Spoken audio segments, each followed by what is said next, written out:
C'est lié au fait que les gens ne vont pas au bon moment, c'est-à-dire qu'ils vont par marée montante. Il est préférable d'y aller par marée descendante. Donc évidemment avoir une connaissance des horaires de marée et des coefficients, donc toujours se renseigner sur internet, sur le site du CHUM, ne serait-ce que ce site-là nous donne toutes ces informations-là sans problème, sans paiement.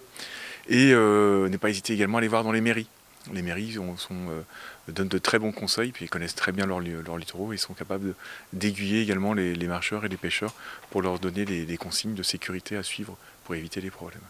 Non, ne pas éviter la plage. La plage est un endroit merveilleux où il faut bien entendu se promener, mais lorsque le coefficient est important, éviter d'y aller lorsque la marée monte. Toujours être vigilant, regarder autour de soi.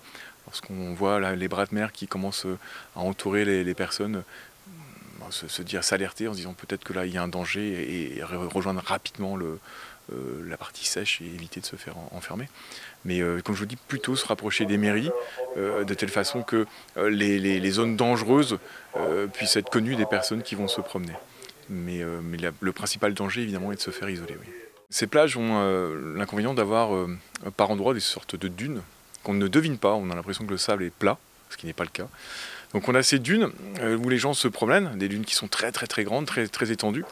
Et lorsque la marée monte, elle entoure ces dunes et finalement isole les personnes du reste du littoral. Et on se retrouve avec des gens piégés qui ne peuvent plus rejoindre le littoral par leurs propres moyens et qui demandent l'assistance du CROSS derrière pour leur porter assistance, soit par voie nautique, soit par voie aérienne.